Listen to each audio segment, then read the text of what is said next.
un podcast de Cooperativa.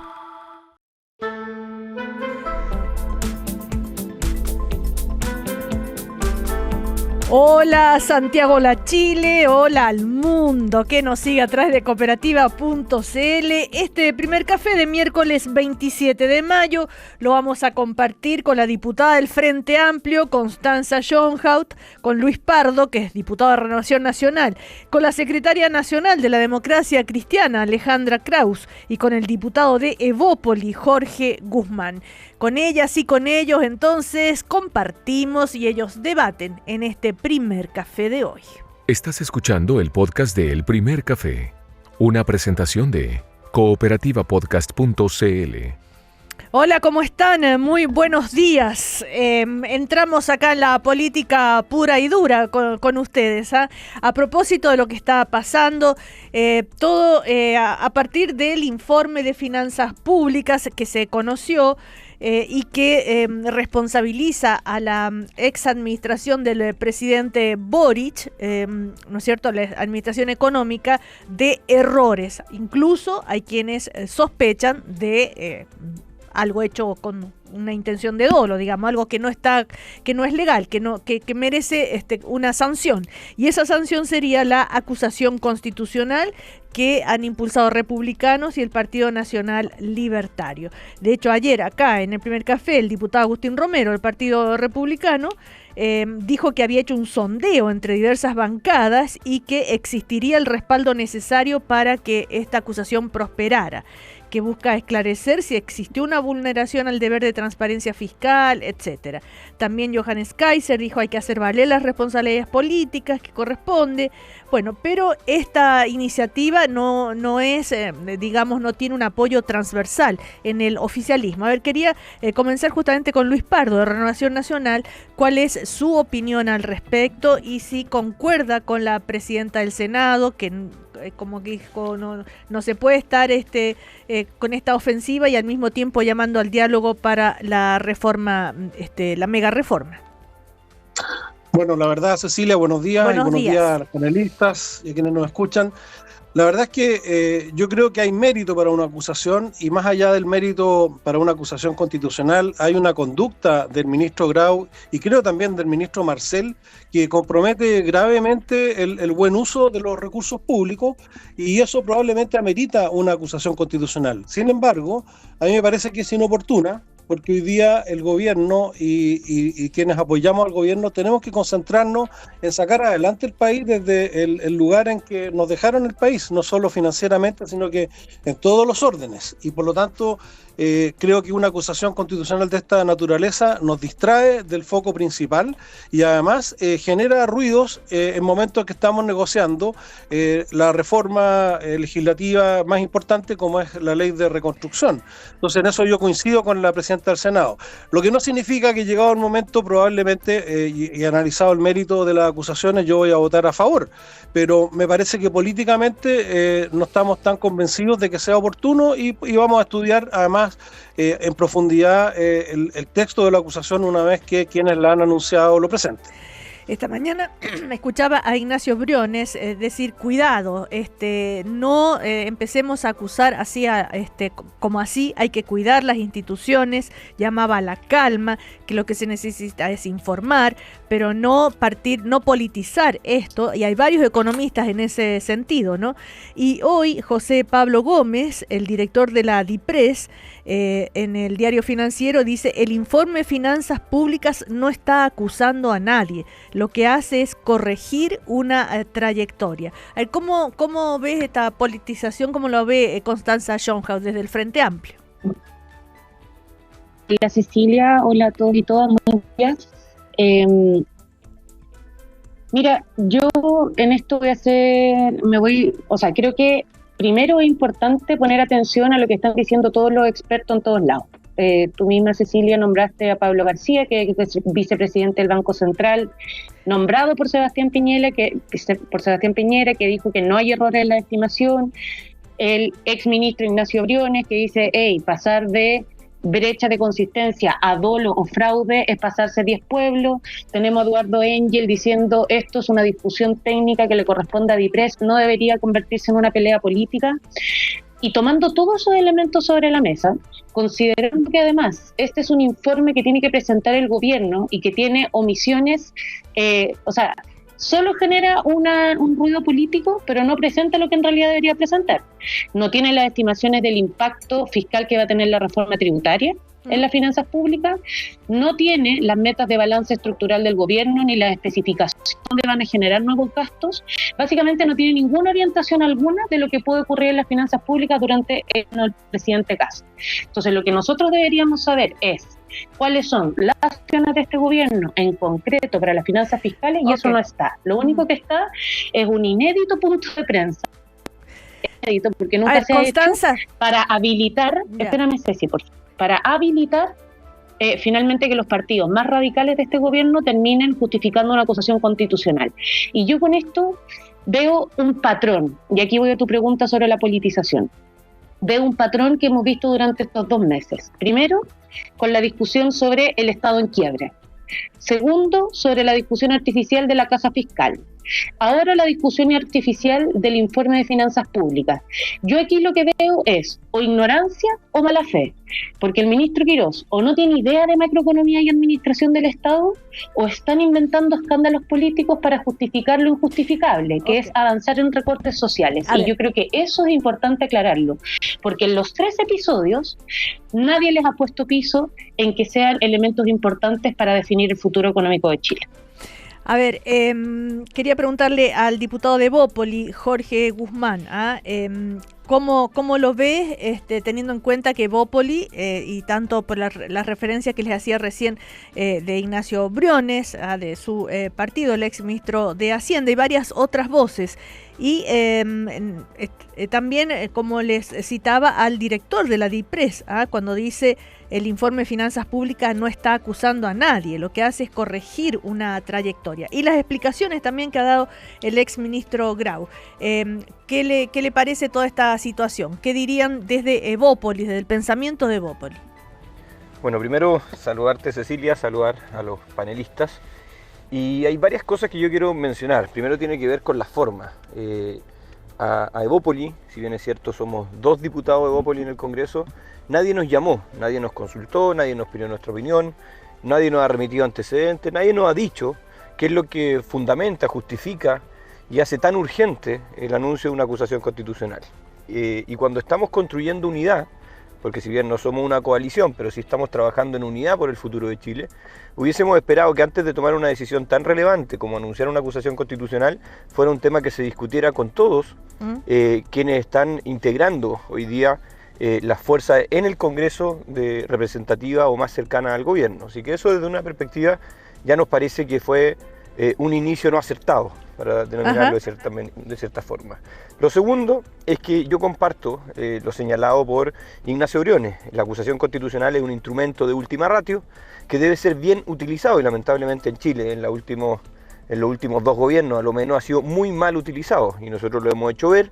Y así lo hemos señalado cuando fuimos oficialismo y también cuando fuimos oposición, que no podemos estar presentando acusaciones constitucionales a diestra y siniestra, muchas de ellas sin fundamento, y que finalmente terminan convirtiéndose en pirotecnia legislativa más que en instrumentos reales para poder ejercer responsabilidades cuando éstas existen. Y lo tercero tiene que ver por lo señalado por el distinguido colega Pardo recientemente, que no entiendo, más allá de que podemos estar abiertos a analizar la acusación constitucional, sus fundamentos, efectivamente si existe una intencionalidad o un dolo por parte de la autoridad que se está acusando, pero lo que no podemos compartir son los tiempos políticos. Yo creo que los tiempos políticos son muy importantes, estamos en un momento muy relevante para el futuro de Chile, y distraer las fuerzas de lo más relevante, que es activar la economía, reactivar nuestro país, generar empleo, generar crecimiento, generar desarrollo, en una acusación constitucional yo creo que no se condice con los tiempos políticos que se necesitan. A ver, Alejandra Kraus, ahora la opinión suya, Alejandra, sobre este tema, y agrego sobre los dichos del director de la DIPRES, el actual, José Pablo Gómez, que dice hoy: el mayor déficit proyectado podría generar necesidades adicionales de financiamiento. Entonces, todos esos dichos en este momento donde se está por discutir una reforma que ¿no es cierto?, significaría un déficit, o sea, podría provocar un déficit fiscal porque va a haber 4.000 millones menos de ingreso al rebajar el impuesto corporativo. Y los recortes que se están viendo, que como dice el gobierno, son necesarios. A ver, Alejandra.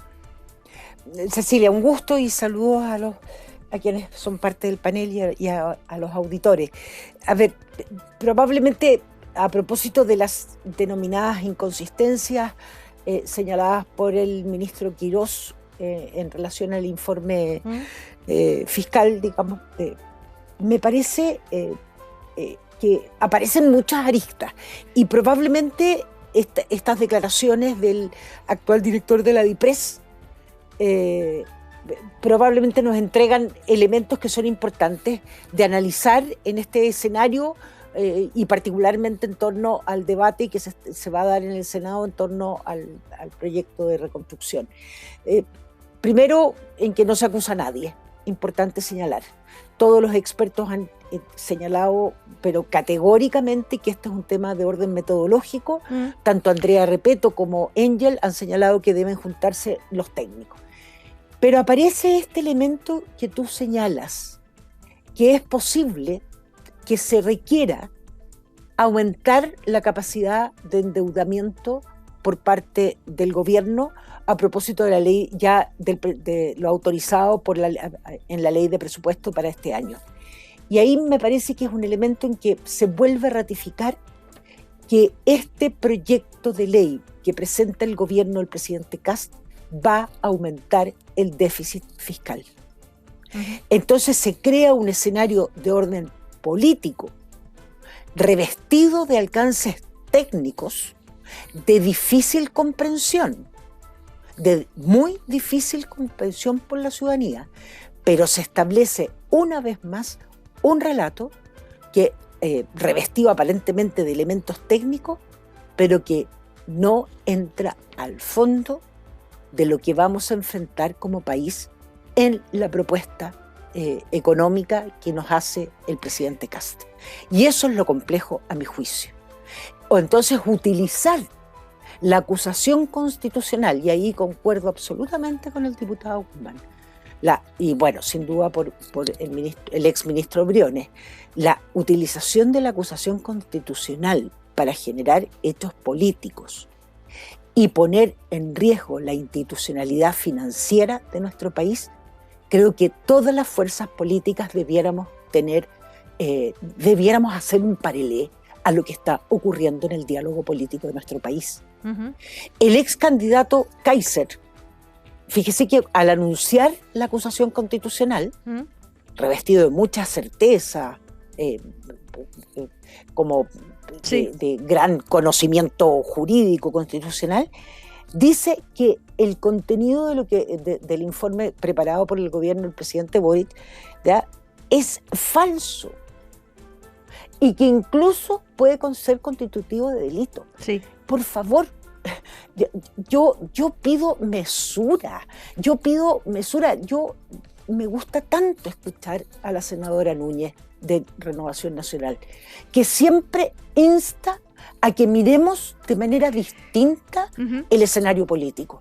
Entonces, frente a esto, Chile Vamos, el diputado Guzmán, Jorge, ha señalado claramente, digamos, su posición respecto a lo que se ha producido en la derecha en torno a estas acusaciones. Pero vamos a aceptar de cualquier manera poner en riesgo la institucionalidad financiera por fines políticos. Me parece que hay que ser muy cuidadosos. ¿Qué pasa con, justamente se pone en riesgo, dicen, la institucionalidad? Supongamos desde afuera, ¿no? Los analistas de riesgo, país, por ejemplo, si miran esto y dicen, bueno, como un país, una economía que va a haber una acusación constitucional por un ex ministro de Hacienda que, ¿no es cierto?, y pone en duda la actuación de la DIPRES, de un montón de gente, porque estos informes o estos cálculos no los hace una sola persona, ¿no? Dicen algunos economistas. Eso también podría generar una pésima imagen para el país, Luis Pardo. A ver, lo que puso en riesgo la institucionalidad y el prestigio de Chile es la mala gestión que estamos evidenciando en este informe. Yo ya dije, a mí no me gusta la idea de la acusación constitucional porque nos distrae del objetivo principal, pero no significa que la gestión recibida del gobierno saliente efectivamente es desastrosa. El informe lo que dice, lo estoy mirando, es que el déficit que proyectó año a año el gobierno anterior se equivocó y hoy día tenemos un déficit estructural que no habíamos tenido antes en Chile, con una tendencia al alza. Ahora, cuando se dice que esta es una estrategia, como dijo la diputada Schönhaus, para justificar los recortes sociales, mire, yo en este mismo programa, hace 2 semanas atrás, si no me equivoco, puse como ejemplo los 3.500 millones de pesos que se pagaron por unas onces que nunca se hicieron en la región de O'Higgins. Bueno, esos 3.500 millones de pesos hoy día son 17.000, según lo que ha podido investigar el actual director nacional de la JUNAEP. 17.000 millones en un solo manotazo, por onces que nunca se entregaron. Entonces, ese es el gasto social que quieren proteger y defender. Entonces, yo realmente creo que acá una cosa es la mesura que pide la Alejandra y que comparto con ella, pero junto a la mesura tiene que haber también un mínimo de franqueza en el debate. Si bien el informe no acusa a nadie, deja en evidencia cifras que hablan de una enorme desvío, ¿no es cierto?, de las metas fiscales. Desvío de las metas fiscales, y no sabemos si este desvío de las metas, me estoy refiriendo al desvío respecto de que año a año se anunciaron ingresos muy por encima de los que se iban a ocurrir, la mejor DIPRES, ¿no es cierto?, de la historia, se equivocó año tras año, y eso da para pensar, bueno, uno se puede equivocar una vez, pero 2, 3, 4 veces seguidas. ¿Y qué da para pensar que, entonces, acá, para pensar de que también aquí había una estrategia respecto de inflar, en este caso, los ingresos, gastar más de lo que se podía y dejar además, porque aparte de este informe que hemos conocido hoy día, también hemos conocido los primeros resultados de la auditoría general, cuando hay más de 3.000 millones de pesos en facturas que debieron pagarse el 2025 y que deliberadamente se hicieron pasar al 2026 para dejar sin caja al gobierno siguiente. Yo pregunto ahí, y el gasto y el sentido social de ese gasto, las personas que viven hoy día las listas de espera en los hospitales y que el gobierno anterior las facturas las traspasó para el año siguiente, dejando a proveedores sin pago y toda la cadena de desastre que eso significa. Entonces, una cosa es la mesura y otra cosa es que escondamos la mugre debajo de la alfombra y no revisemos y no dejemos en evidencia lo que está recibiendo el actual gobierno, porque de lo contrario esto va a pasar desapercibido y yo creo que a esta altura no puede pasar desapercibido. Ya las cifras son demasiado grandes y demasiado evidentes. Y las explicaciones del ex ministro Grau, Luis Pardo, ¿las leyó?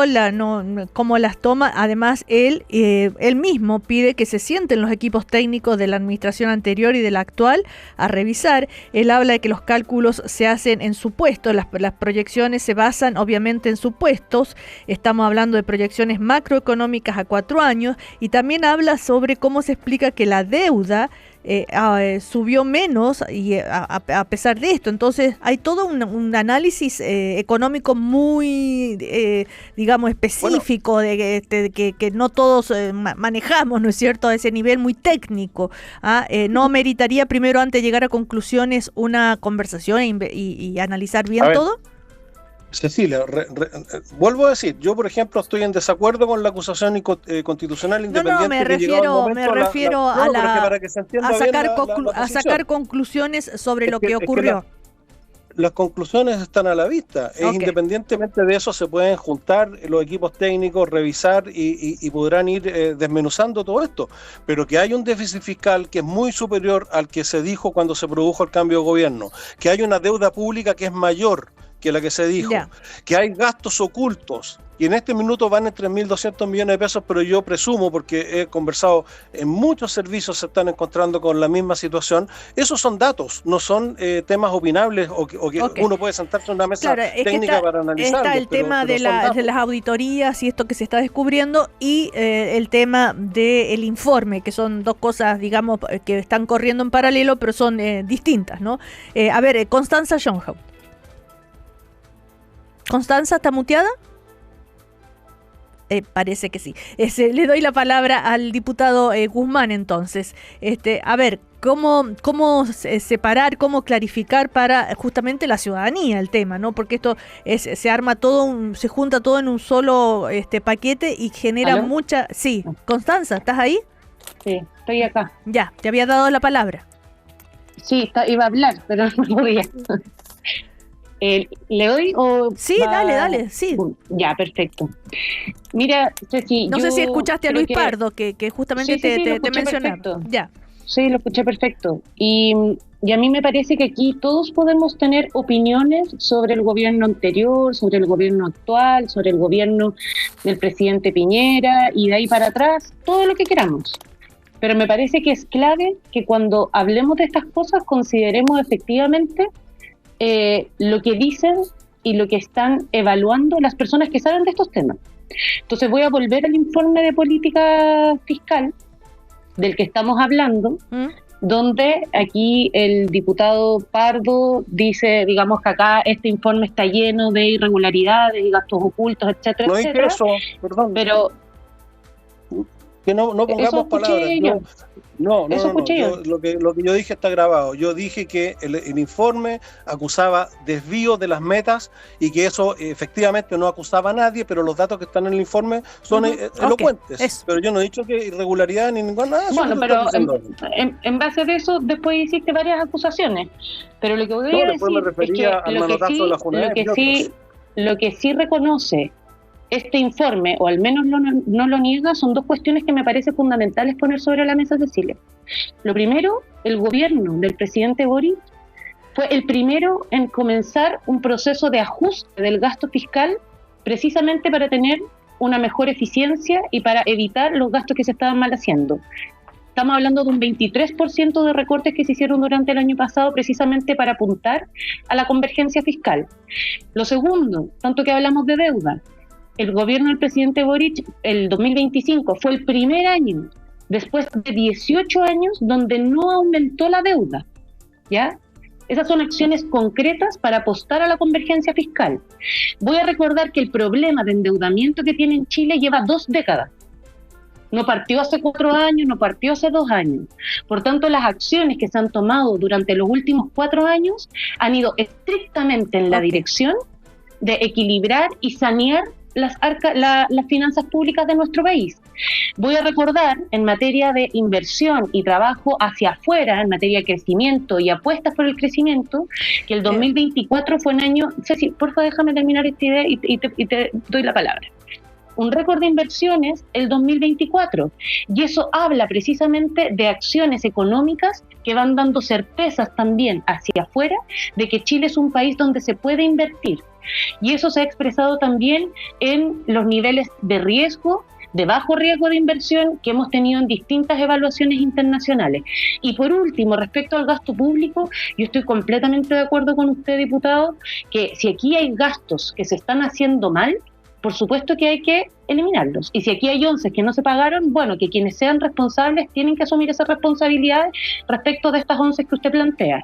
Pero lo que no puede pasarse por alto es que aquí no estamos hablando de un par de millones de unas 11.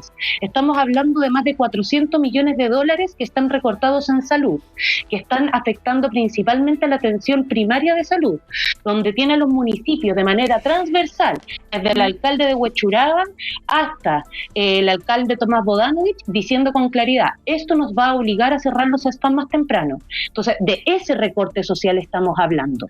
Y creo que no se puede criticar los números, digamos, o las proyecciones que se hacen en base a los datos que se tienen durante el trimestre anterior, sin ni siquiera este gobierno decirnos cuáles son sus proyecciones. Nos tienen votando una reforma tributaria que va a significar una menor recaudación del Estado de 4.500 millones de dólares anuales, y no nos dicen cómo eso va a impactar en los próximos 3 años, en los próximos 3 meses, más que sea. Eso yo lo encuentro. Vamos a ir a comerciales. A la vuelta seguimos en este primer café. Ya volvemos. Estás escuchando el podcast de El Primer Café, una presentación de cooperativapodcast.cl. Seguimos en el primer café de hoy, estamos con el diputado de Evópoli, Jorge Guzmán, con Alejandra Kraus, que es la secretaria nacional de la Democracia Cristiana, con Luis Pardo, diputado de Renovación Nacional, y con Constanza Schoenhaus, diputada del Frente Amplio. Le quería preguntar al diputado de Evópoli, Jorge Guzmán, justamente sobre este clima, teniendo en cuenta que ya la próxima semana ingresa al Senado y con suma urgencia el famoso proyecto de la mega reforma. Están quienes dicen si se aprueba con un voto de diferencia, bueno, no importa, está bien. Y ojalá haya diálogo, pero bueno, igual vale, ¿no es cierto? Ahora, ¿cómo ve ahí el clima con todo esto que está pasando? Esto que acabamos de conocer y toda la polémica por este informe, ¿de qué manera ayuda o no a este proyecto, para que avance este proyecto de ley? Por un lado, podríamos decir, miren qué mal estamos, hay que crecer, por lo tanto hay que aprobar esto. Por otra parte, también se podría decir, miren lo mal que estamos, hay menos ingresos, la proyección de crecimiento o de ingreso es muy mala, entonces, ojo, no podemos bajar tanto los impuestos. ¿Cómo lo ve? A ver, primero, Cecilia, me quiero hacer cargo de lo que señaló Constanza previamente. Y la verdad que la fuerza de sus argumentos termina perdiendo valor cuando ridiculiza el debate, cuando señala que el gobierno pretendería eliminar derechos sociales. Y eso evidentemente no es así. Lo que busca el gobierno es justamente lo contrario, garantizar que los derechos sociales que tenemos que entregarle a las personas estén debidamente financiados. Entonces, cuando vemos que la proyección de ingresos del país, que ese fue el gran problema del gobierno del presidente Boric, que siempre tenía una estimación de ingresos superior, y que nosotros se lo advertíamos en la discusión de ley de presupuesto, finalmente no llegaron los ingresos que se estimaban y termináis generando deuda. Entonces, cuando hoy día la oposición habla del Consejo Fiscal Autónomo, se olvida que fue el mismo Consejo Fiscal Autónomo que fue advirtiendo esto en reiteradas ocasiones, diciéndole el nivel de endeudamiento del país es demasiado alto. Entonces, ridiculizar el debate a mí siempre me termina molestando. Yo espero que hablemos con argumentos, con antecedentes. Y respondiendo a la pregunta, Cecilia, que fue justamente lo que tú estabas diciendo, cómo vemos esta mega reforma. Bueno, Constanza también hace un diagnóstico en el último bloque y dice la situación de Chile, que los ingresos son bajos, que no tenemos capacidad de poder financiar, etcétera. Bueno, resulta que justamente esta reforma lo que busca es resolver ese problema, hacernos cargo de cómo podemos darle crecimiento, inversión al país. Sí, sabemos los objetivos, ya más o menos todo lo han repetido, pero teniendo en cuenta esta nueva realidad, digamos, hay quizá el propio ministro de Hacienda diga, ¿saben qué? Tal vez tenemos que ir con un poco más de lento o cuidado, porque vamos a dejar de recibir. También el futuro y las consecuencias y los buenos resultados que puede traer para Chile esta mega reforma también son base a supuestos, ¿no es cierto? Se supone que bajando los impuestos va a haber... funciona en base a supuestos. Claro, que es lo que dijo el ministro. Y que es lo que el mismo argumento que dice el ex ministro de Hacienda, Nicolás Grau, que las proyecciones se hicieron en base a supuestos también. Es el problema. Supuestos que eran erróneos año tras año, y que nosotros creemos que la reforma que se hizo en el gobierno de la presidenta Bachelet con el ex ministro Arena iba en mal camino, y finalmente él decía, los resultados me van a juzgar. Bueno, los resultados fueron muy negativos. ¿Y si pasara eso? Finalmente, ¿perdón? ¿Y si pasara eso con esta mega reforma? No, nosotros confiamos en que lo que se está haciendo justamente va en el camino de generar inversión, crecimiento y desarrollo. Por tanto, nosotros defendemos desde nuestra posición, desde nuestras creencias, formación y de los equipos técnicos, que este proyecto sí va en el camino correcto. Por supuesto. Y respecto al diálogo político, que era la pregunta, Cecilia, sin duda que las acusaciones constitucionales, las disputas legislativas finalmente van complejizando la capacidad de diálogo. Y yo esperaría, y el llamado que he hecho, lamentablemente en la Cámara de Diputados, Cecilia, en muchos momentos el diálogo no existe. Y vimos una oposición cerrada absolutamente a la conversación, diciendo que iban a votar en contra incluso la idea de legislar, a pesar de que comparten el diagnóstico, que eso me llama mucho la atención. O sea, comparten que Chile necesita una reforma en su sistema de inversión, simplificar la inversión, atraer desarrollo y recursos, y finalmente votan en contra. Yo espero que en el Senado eso no ocurra, y tú lo decías, ojalá no ganemos por un voto, no se gane esta reforma por un voto, sino que se gane por la mayoría del Congreso de quienes quieren ser partícipes de reforma en beneficio de Chile. Lo que no puede ocurrir que finalmente sigamos como estamos, y hoy día la situación es muy mala. Entonces, hagámonos cargo del problema, busquemos soluciones, escuchemos al socialismo democrático, que generalmente, o la izquierda más democrática, que generalmente tiene antecedentes y aportes que hacer al debate, pero cuando se cierran, absolutamente, de verdad que poco y nada se puede conseguir. Ahora, esto del socialismo democrático, que tiene más disponibilidad al diálogo, haciendo una diferencia con la otra izquierda, pero también está la democracia cristiana, siempre se trata de hacer esa diferencia, pero desde la oposición aparecen, hasta ahora al menos, todo como muy unidos, o no, Alejandra Kraus. Bueno, sin duda compartimos de alguna manera los partidos del progresismo, compartimos un diagnóstico. En consecuencia, hay propósitos que se van de alguna manera debatiendo y concluyendo. A nosotros, a la democracia cristiana, y absolutamente, al menos en los diálogos que se tienen, los diálogos políticos en las instancias correspondientes, se tienen con el resto de los dirigentes, presidentes nacionales o secretarios generales, que el propósito es, sí, tenemos que crecer, si eso lo compartimos, pero tenemos que crecer todos. No puede ser posible que sigamos, o quienes crean que creciendo algunos en el tiempo, algunos decían el 2050, van a crecer otros. No, tenemos que crecer, pero todos. Pero lo concreto... Entonces, de alguna manera, frente a eso, tenemos ese diagnóstico y mínimo que compartimos. Hay otros elementos que probablemente nos distanciamos.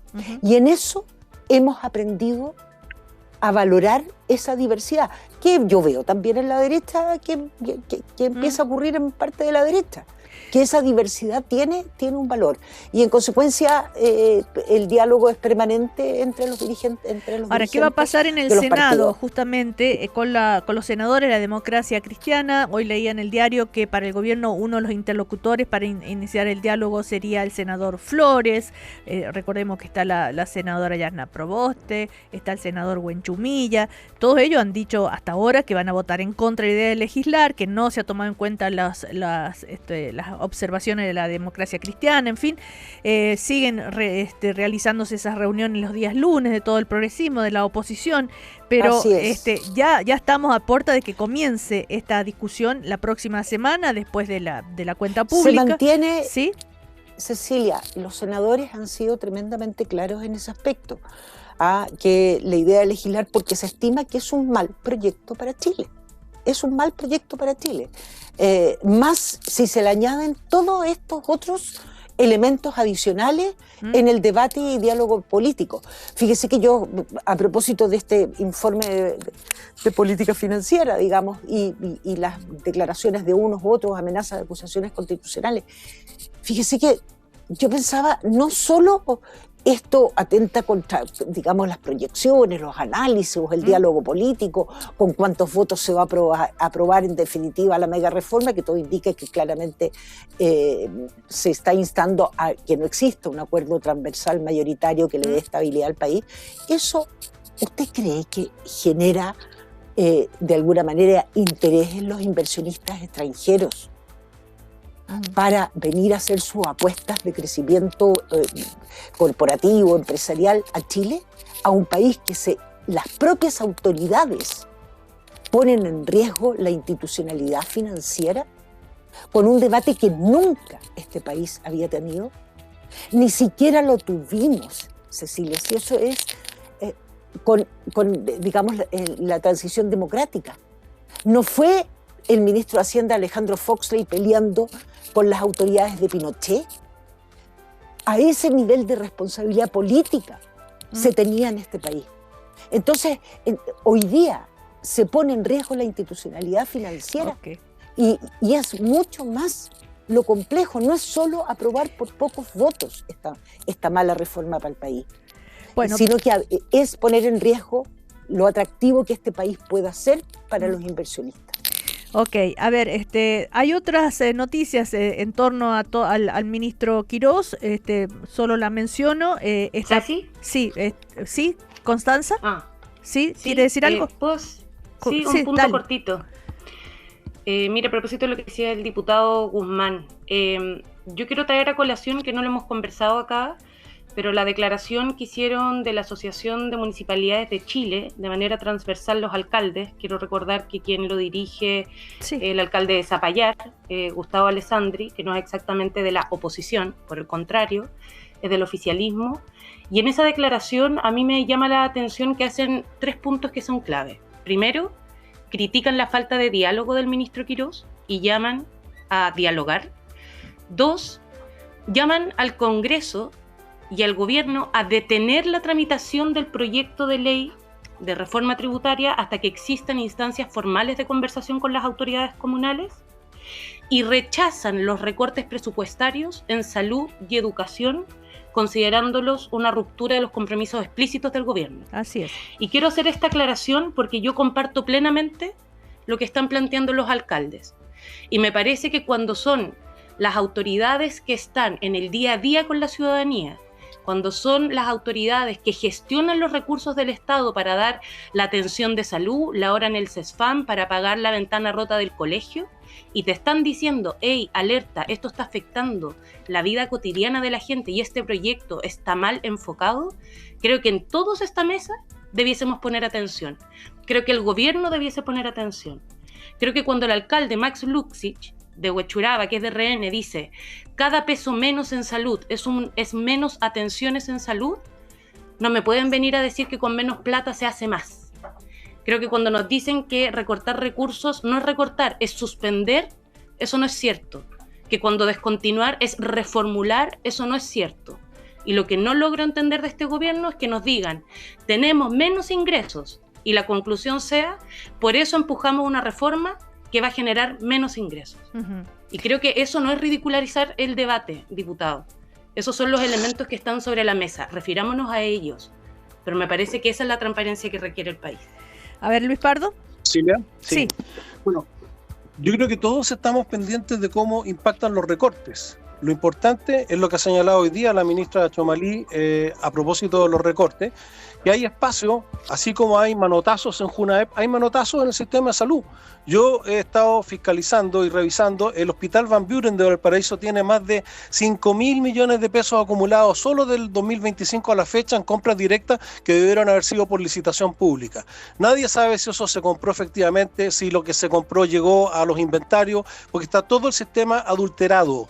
Entonces no podemos seguir entregándole plata a un sistema que la está dilapidando.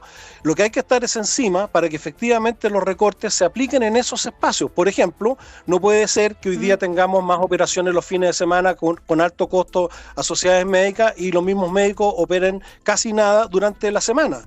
No puede ser que se hagan gastos como los que estamos viendo hoy día en salud. Acá, por ejemplo, en el biprovincial de Quillota van a destruir una parte importante de un hospital nuevo recién inaugurado para hacer un comedor y volver a hacer otras obras adicionales por 10.000 millones de pesos que no están justificadas.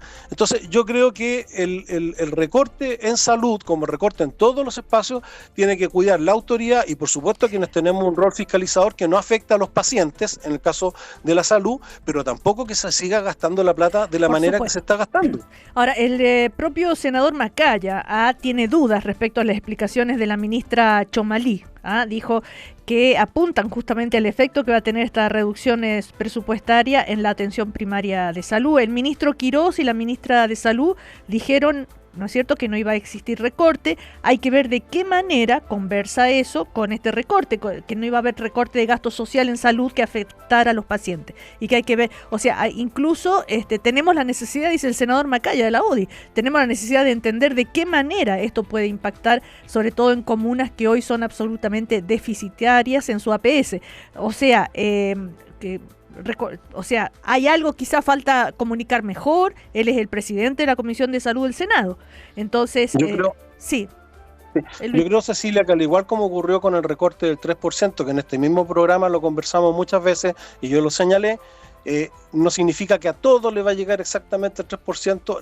La imposición de un recorte obliga a revisar cómo se están haciendo las cosas. Lo importante es que se recorten aquellos espacios donde hay dilapidación o mal gasto de recursos, que se corrijan los sistemas, y hay que estar muy atentos. Ninguno de los que estamos en este panel quiere que el recorte afecte a un paciente que está en lista de espera. Por supuesto. Paralelamente, además, estamos viendo cómo la lista de espera oncológica está progresando notablemente con la inyección de 156.000 millones de pesos que hizo este gobierno para suplir el enorme déficit que había en la lista de espera oncológica heredado del gobierno anterior. Entonces, así es como hay que ir mirando caso a caso y buscando que los recortes se apliquen realmente donde se están malgastando los recursos y que no tengan impacto en la calidad de la atención.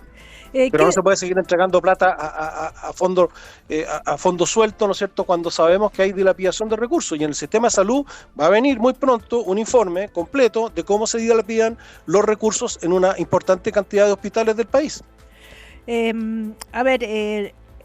Hay otros temas también, ¿no? Porque ya sabemos, bueno, todo esto es noticia en desarrollo, todo lo que tiene que ver de qué manera los recortes van a afectar, de qué manera se justifican, de qué manera no, y eso va a seguir siendo tema de conversación. Una palabra sobre una noticia que apareció en el diario El Mostrador sobre una presunta omisión de las declaraciones de interés y patrimonio del ministro de Hacienda, Jorge Quirós. Creo que la leyeron, ¿no es cierto? Quería saber qué importancia le dan a esto. Tiene que ver con que no transparentó que su hermano, ¿no es cierto?, es socio principal de una empresa vinculada al rubro inmobiliario y con participación en proyectos financiados por el Estado. Entonces, ¿qué dicen desde la oposición? Esto no puede ser, tendría que haberlo transparentado. ¿Qué es Alejandra, no sé si estás al tanto de esta noticia, que ha sido replicada en todos los medios, y qué esperarías qué tan grave es o qué debería hacer el ministro de Hacienda? Transparentar y punto. Yo soy de aquella, sí. Yo creo que hay temas muchísimo más relevantes. Ya. Quiero entender que el ministro Quirós no actuó dolosamente ni culposamente al no declarar los intereses de un hermano, pero también, de alguna manera, lo que me resuena, digamos, frente a esto es que las autoridades o las nuevas autoridades del gobierno del presidente Kast y en particular del ministro Quirós no entienden la dimensión de la función pública que se va a cumplir inicialmente, particularmente en esta materia, porque la ministra Linconado tenía también otros temas. Sí. En torno a su declaración de patrimonio e interés, y ahí, bueno, ella fue la primera en que dijo que eran varios los ministros que no habían declarado a las sociedades o lo que fuera. Sí. Entonces, a mí eso me preocupa más. Ya, ok. Ese punto. Sí. Porque señalarte, Cecilia, yo recuerdo cuando asumí como ministra del Trabajo y Previsión Social de la presidenta Bachelet, yo era abogado de muchas organizaciones sindicales y en consecuencia participaba de negociaciones colectivas o lo que fuera, y en consecuencia tenía una relación directa con materias que el ministerio abordaba. Pues bien, lo primero que hice fue declarar, no la declaración de patrimonio e interés, pero sí declarar de que yo por lobby jamás resolvería o atendería temas vinculados con quienes yo había asesorado, que eran organizaciones de trabajadores. Y eso no necesita que la ley te lo diga, lo especifique. Así que yo diría que esa es mi mayor observación respecto a lo del ministro Quirós. Claro, ¿por qué genera más controversia? Porque esto se da en medio del debate que estaban, ¿no es cierto?, llevando a cabo por la mega reforma. Sí, Luis Pardo quería decir algo. Sí, bueno, primero coincido con Alejandra, y creo que todo lo que sea mayor transparencia suma y es necesario pedirlo, pero es bueno también aclarar bien lo que se está denunciando, porque el ministro Quirós puso en su declaración de patrimonio e intereses a todos sus familiares, distinto, por ejemplo, del caso de Camila Vallejo, que claro, pero distinto, lo hago no para empatar, sino que para que se entienda, distinto el caso de Camila Vallejos, que omitió justo aquellos familiares que tenían negocios con el Estado por más de 2.000 millones de pesos. En el caso del ministro Quirós, él puso todos sus familiares corresponde. Pero no puso a su hermano. No, si lo puso. Lo que se le objeta... No, justamente, dejó en blanco el apartado otras potenciales fuentes de conflicto de intereses. Y no puso... Eso no es no poner... No lo puso a su hermano Víctor Quirós en sos... ¿Me lo permite, Cecilia, también, por favor? Ok. Luis Pardo. ¿Sí? No está Jorge pidiendo la palabra. No, yo digo que lo que omitió es el apartado otros conflictos de interés. Él estima que ese hermano no representa un conflicto de interés, pero al hermano, hasta donde yo tengo entendido, lo declaró como hermano. Ah, ok. Que es lo importante, y es lo que exige la declaración. Jorge Guzmán, diputado, sí. Mira, la declaración de interés y patrimonio tiene requisitos obligatorios, declaraciones obligatorias. En la obligatoria uno tiene que individualizar a los padres, a los abuelos, a los hermanos, a los hijos, etcétera, con RUT, con profesión y hasta todo. Los una nietos. individualización directa, efectivamente. Lo que no dice es que a esos hermanos, esos abuelos, esos padres, tú tienes que individualizar su actividad económica. No te lo dice la declaración de interés y patrimonio. Pero sí tiene la declaración un aspecto que queda abierto a criterio del declarante, que es otros eventuales conflictos de intereses. Y eventualmente lo que habría ocurrido, yo no he conversado esto con el ministro, pero por lo que ha aparecido en prensa, es que él en ese aspecto abierto de otros eventuales conflictos de intereses no habría señalado la actividad económica a la cual se desenvuelve su hermano. Por tanto, creo que es una polémica bien artificiosa, porque efectivamente se corrige simplemente diciendo está el hermano declarado y efectivamente está su actividad económica, pero no es un conflicto que esté presente o una omisión a la ley respecto de la declaración de interés y patrimonio. Y yo creo que la declaración deja hartos aspectos abiertos que a veces son difíciles de interpretar. A nosotros nos toca hacer declaraciones. Yo prácticamente hago 3 o 4 declaraciones al año y eso de verdad que es bien engorroso. A ver, Constanza Schoenhout, que tengo entendido que en redes sociales algo escribió la diputada o no sé. A ver, o alguien del Frente Amplio. Constanza. Mira, yo en esto siempre creo que una cosa es cumplir la ley, pero que hay algunos momentos específicamente en que es importante tratar de subir ciertos estándares, ¿no? Y frente a esto, me parece que si el ministro Quirós, y esto lo voy a dejar solo para la discusión, para no tramparnos tampoco en si lo dijo, lo escribió, lo que bla, pero para que la ciudadanía lo pueda considerar, en el fondo, cuál es lo que genera ciertos resquemores respecto de esto.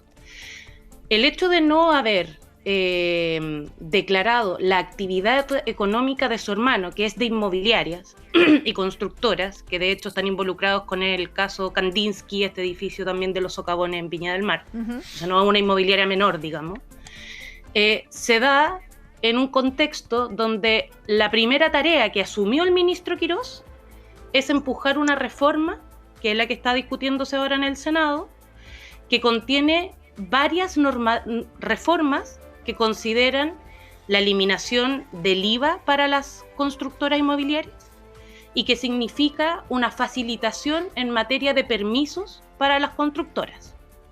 Es decir, beneficios directos de parte del Estado para la industria inmobiliaria. Por supuesto que si el ministro Quirós...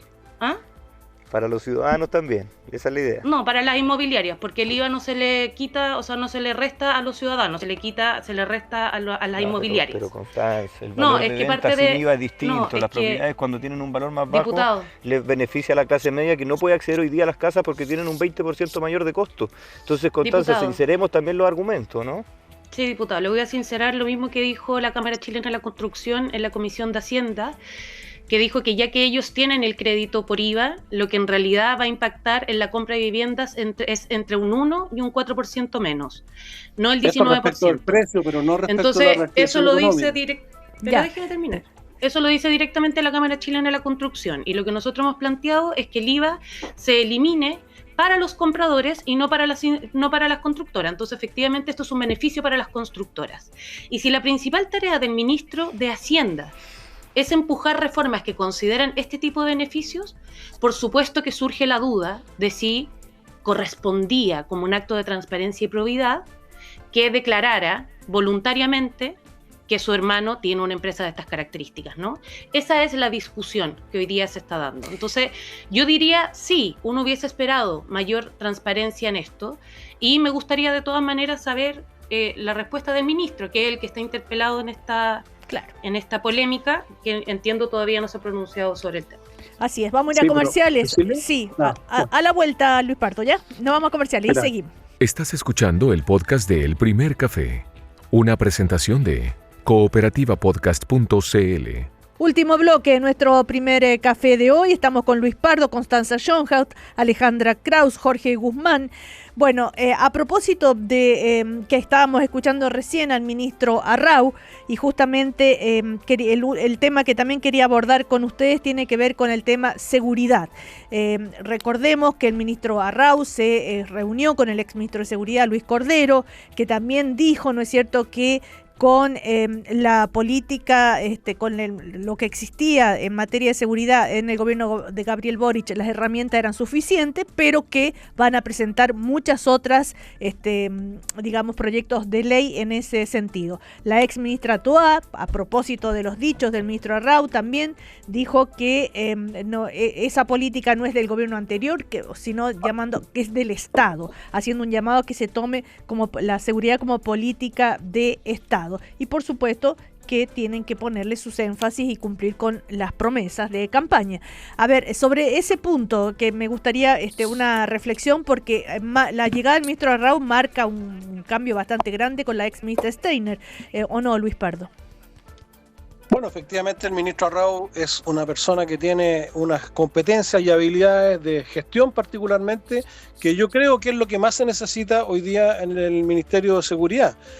Por supuesto que tenemos que seguir avanzando en la agenda legislativa, por supuesto que hay muchas cosas del marco jurídico que corregir, pero se necesita fundamentalmente gestión para articular todos los esfuerzos del Estado en el combate al crimen organizado, la delincuencia, etcétera. Ahora, yo creo que es importante destacar primero la intervención del ministro Arrau al señalar que él va a continuar, y hay que hacer la explicación también, porque salió una ex vocera a ridiculizar esto, pero él dijo que se iba a atener, por supuesto, al plan de seguridad, que es un plan que dura 6 años, que fue promulgado durante el gobierno del presidente Boric, pero que contó con la colaboración de todos los centros de estudios, por ejemplo, de muchos centros de estudios. Nosotros participamos en esa gestión, y lo que está diciendo el ministro Arrau es justamente que hay una política de Estado en materia de seguridad que está operando independiente de los planes y programas que vaya implementando. ¿Y cuál era entonces en la campaña la crítica tan dura en materia de seguridad al gobierno de Gabriel Boric? Y recordemos que ese fue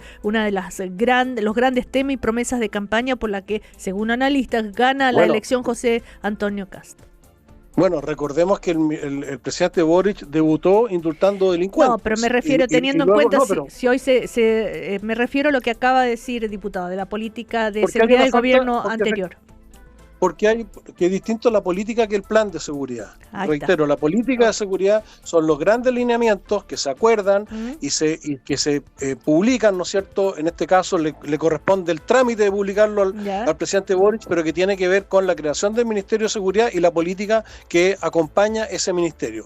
La política es lo macro, luego está la forma en que cada gobierno gestiona la seguridad. Y ahí donde va a ser la diferencia.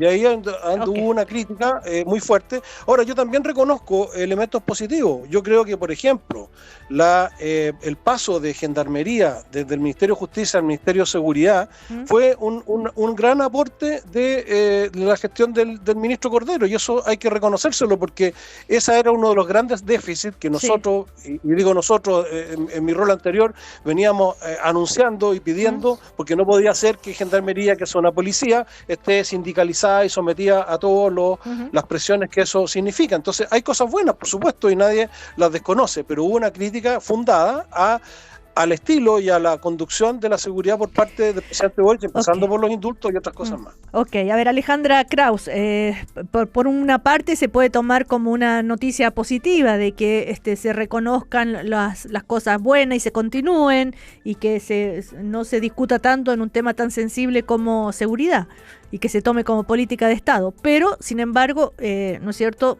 sigue habiendo diferencia, quizá normal. A ver, ¿cómo lo ves tú, Alejandra? A ver, reconozco que, como bien dices tú, le hace bien al país que cuando se ha discutido y se ha concordado una política de Estado, se valore, digamos, por cualquier autoridad del gobierno que sea esta contribución que se ha hecho en democracia. Pero es primera vez Dicho que eso, se escucha una declaración como esta de personas de gobierno, ¿no? Por eso, y en materia tan relevante, porque tenían que, en definitiva, reconocer que una cosa es estar en campaña y otra cosa es gobernar.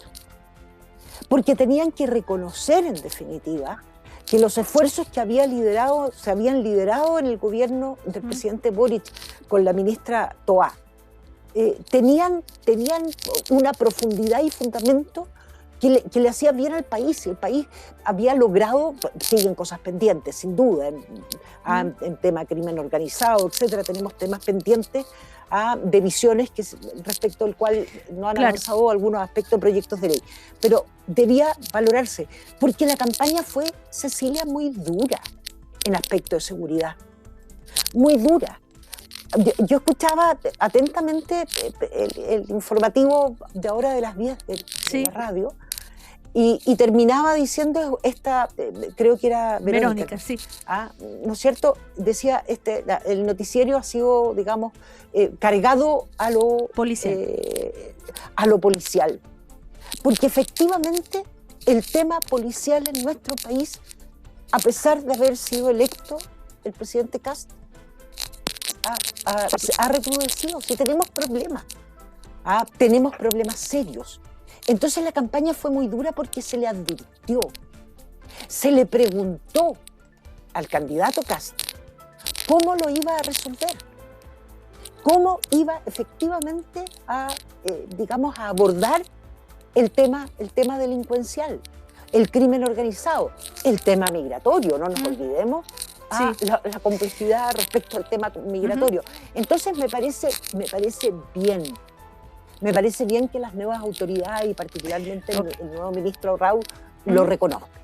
Sí decir, y esto es lo último, Cecilia, que el presidente Kast, en las designaciones de las autoridades, por un lado la ex ministra Steinert y ahora el ministro Rau, hace apuestas por aparentes gestiones, con distintos perfiles. Fracasó abiertamente la de la ex ministra. Abiertamente.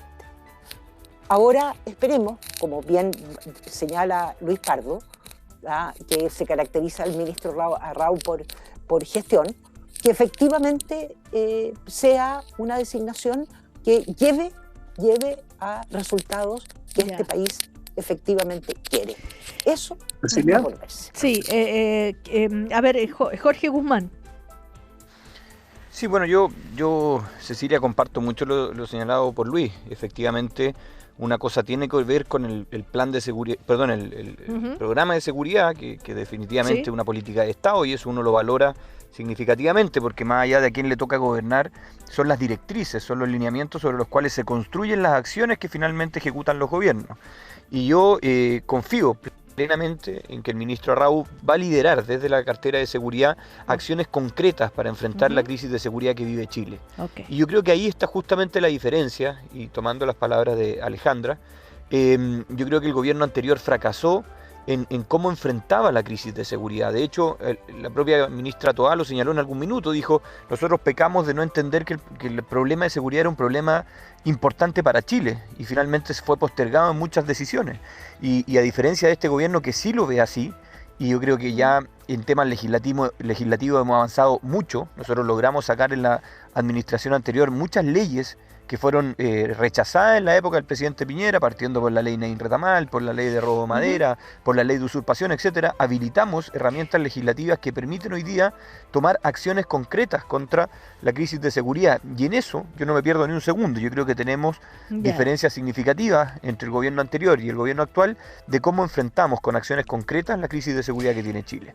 Yo confío mucho en el ministro y espero que se vea muy reflejado el trabajo de este ministro, que es inquieto, que es persistente, que es muy trabajador, muy persistente en eso, con resultados prontamente, y que podamos decirle a Chile que le estamos entregando mayor tranquilidad en materia de seguridad. Claro, la ex ministra Toá también dijo a través de X, ¿no? Otra cosa es el plan que se le ha exigido al gobierno, que se refiere a la estrategia bienal que pide la nueva normativa para aterrizar en la práctica la política de seguridad.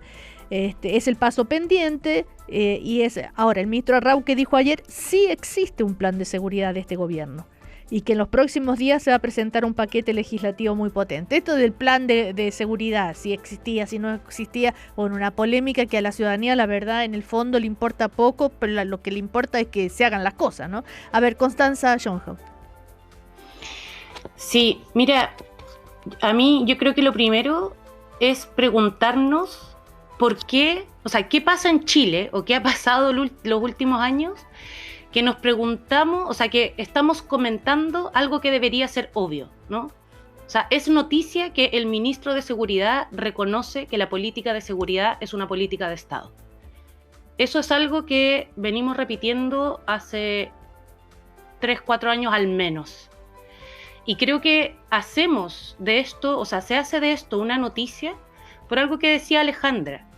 Y es porque la campaña del año pasado, la campaña presidencial por parte del presidente Kast, estuvo muy enfocada en apuntar a la crisis o comillas, emergencia de seguridad y al fracaso del gobierno del presidente Boric en esta materia.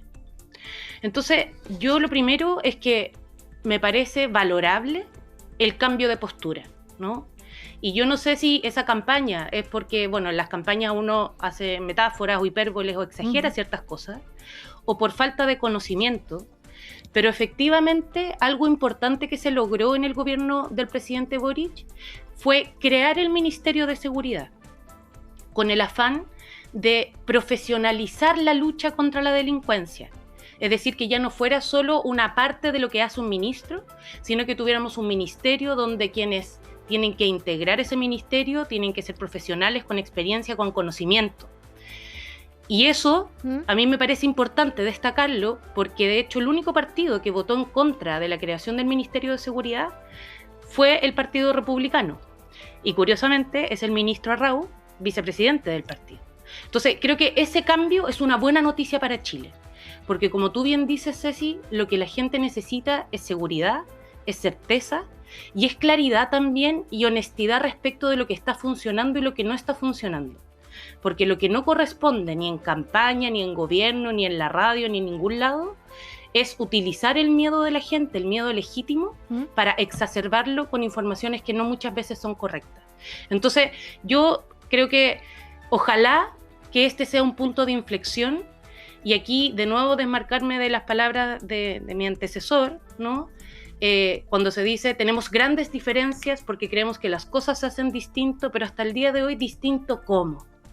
Porque lo que se ha hecho hasta ahora y lo que se avanzó de manera súper importante durante el gobierno del presidente Boric y con la ex ministra Toá también, que tú la citas, es fortalecimiento de las instituciones que ayudaron a frenar el alza de homicidios, mayor presupuesto a las policías que no se hacía hace un montón de años, que permitió, por ejemplo, renovar todas las flotas vehiculares, especialización de fiscalía para el combate con el crimen organizado.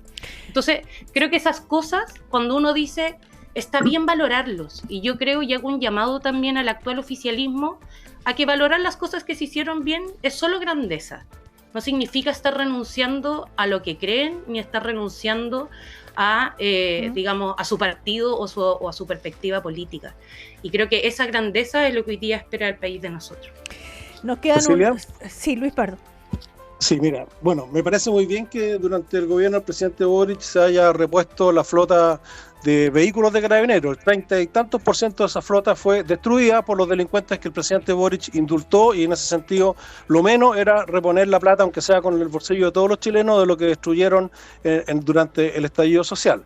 Pero quiero referirme a temas más concretos para no entrar en la polémica de campaña, porque pareciera ser de que no se ha hecho nada en seguridad y resulta que en materia de inmigración, por ejemplo, está avanzando no solo la zanja, que es como la caricatura, sino que todo el conjunto de elementos que permite frenar la inmigración.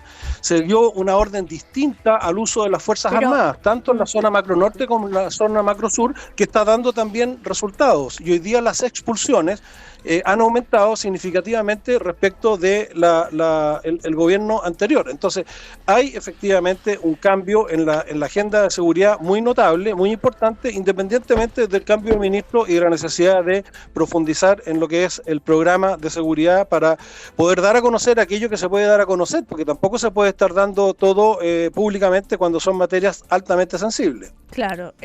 Bueno, nos quedan apenas unos minutitos, solo una frase quizá, por el otro tema que tiene que ver con los nombramientos de embajadores, que también ha sido cuestionado desde la oposición.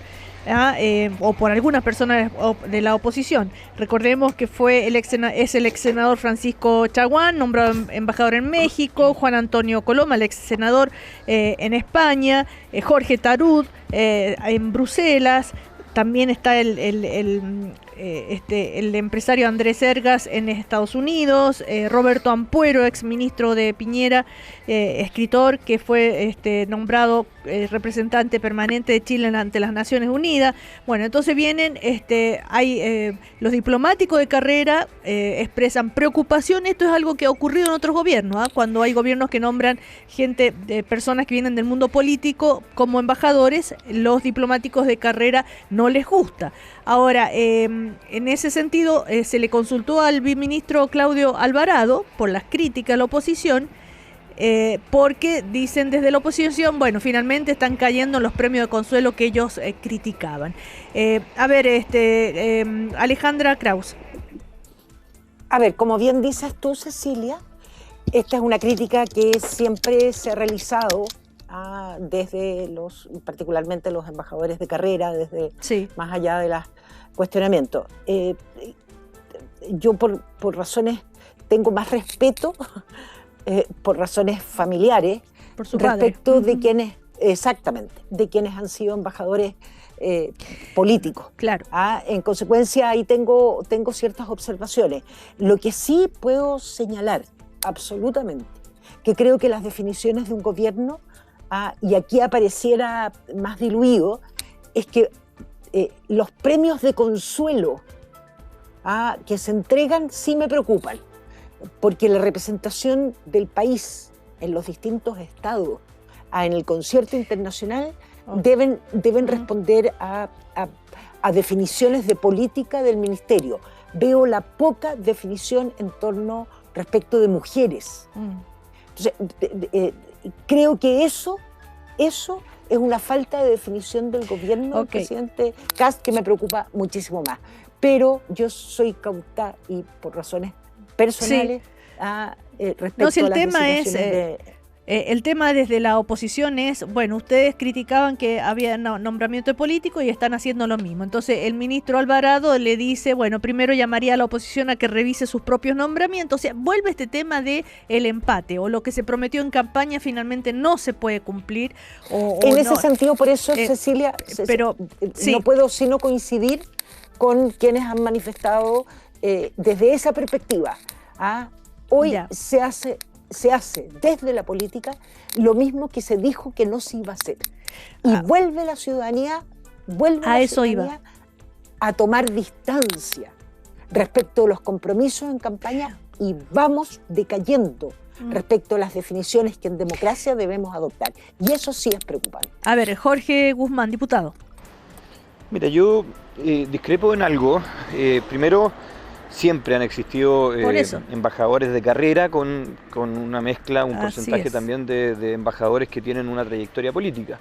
Y yo no hablaría de premios de consuelo, porque la verdad que los nombres que se han señalado no estuvieron en campaña, no estuvieron en carrera política, sino que son nombres bastante consagrados, por ejemplo, Juan Antonio Coloma y Chaguán, que finalmente yo creo que es premio a su trayectoria. Son personas que han ejercido rol legislativo, que cumplieron los periodos. El tema es lo que decía al final Alejandra Kraus, esa reflexión a la que yo les invitaba, ¿no? Esto de que se dice una cosa, después no se hace, en todos los gobiernos, no estoy diciendo esto, a eso iba.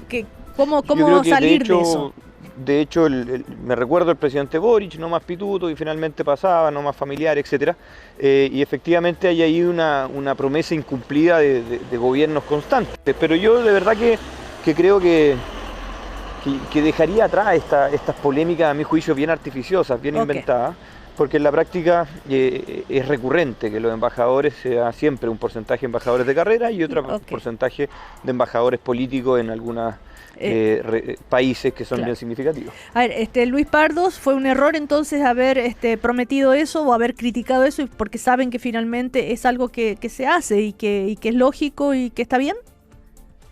A ver, hay una norma, no escrita, pero una norma que se ha respetado y se trata de ir fomentando, que es un porcentaje de embajadores que no son estrictamente de carrera. Así es. Y estos nombramientos, yo no sé si hubo un anuncio del presidente Kast de que no iba a hacer este tipo de nombramientos, la verdad es que lo desconozco, pero como para decir que no cumplió una promesa de campaña.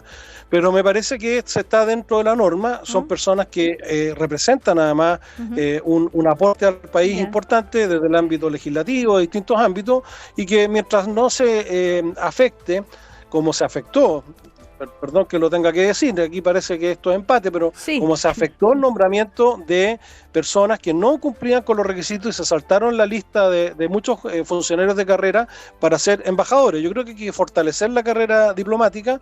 Ojalá el nombramiento de embajadores no diplomáticos de carrera se ajuste al porcentaje que está más o menos establecido y que estos embajadores además tengan todo el mérito para desempeñar bien su representación de nuestro país. Y recordemos que el expresidente de Evópoli, Juan Manuel Santa Cruz, justamente ya que está Jorge Guzmán, fue nombrado embajador en París. A ver, con todo el mérito y las condiciones profesionales. No estoy diciendo nada, solo que no lo nombré. A ver, Constanza Jonja, cortito y cerramos el café. Mira, muy cortito. Yo la verdad no me parece terrible que se nombren algunas, o sea, me parece que es legítimo que los gobiernos designen en algunos países estratégicos personas de confianza. Yo creo que la polémica no está en torno a los méritos de las personas, al menos hasta ahora, sino en la coherencia del presidente Kast al momento y del actual oficialismo, ¿no? De hacer una crítica en un momento y después esconder la mano. Yo creo que eso es. Porque al final esta polémica es todo el rato una constante. Yo por eso manifiesto mi opinión. Yo creo que es legítimo.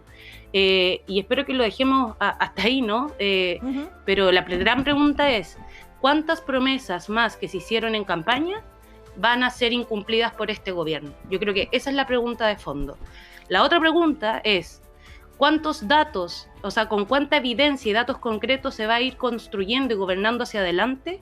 ¿Y con cuántos es culpa del gobierno anterior? Yo creo aquí el diputado Pardo ha dicho varias veces, mira, no quiero jugar al empate. Yo llamaría al gobierno a mirar hacia el futuro, porque ya dejaron de ser oposición, ahora están a cargo del país. Y la verdad es que creo que si hay tantos ejemplos del pasado, de que es que el gobierno anterior hizo esto, es que el Frente Amplio hizo esto, bueno, quizás más que utilizarlos para el empate ahora, podrían usarlo para aprender y no repetir las cosas que creen que se hicieron mal. Y en esto solo quiero decir una cosa, Ceci, que no la puedo dejar pasar a propósito de lo que se dijo sobre migraciones. Yo hago este llamado también al gobierno a hablar con cifras certeras a propósito de toda la polémica que hablamos durante esta mañana de los datos del informe de política fiscal, porque cuando hablamos de migraciones, yo quiero recordarle al diputado Pardo que el director de migraciones el 31 de marzo dijo que ya iban 4.860 ingresos irregulares en la frontera. Pero el 24 de mayo, hace un par de días atrás, nos dice que hay 4.324. Entonces, yo no sé si aquí hay un problema de conteo o hay una manipulación de cifras. Pero si vamos a hablar de avances concretos, que lo digan con material escrito, con evidencia y con todos los antecedentes que se corresponden, porque no podemos seguir dándole informaciones a media o poco claras a la ciudadanía. Bueno, vamos a seguir en la próxima. Gracias, Constanza Jonja, Luis Pardo, Alejandra Krause, Jorge Guzmán. Que tengan una buena semana. Muchas gracias, Cecilia. Chao. Muchas gracias. Chao, que estén buena muy bien. semana para todos. Chao. Aquí termina el podcast de El Primer Café. Lo escuchas en vivo de lunes a viernes desde las 9 de la mañana y todos los días en cooperativapodcast.cl.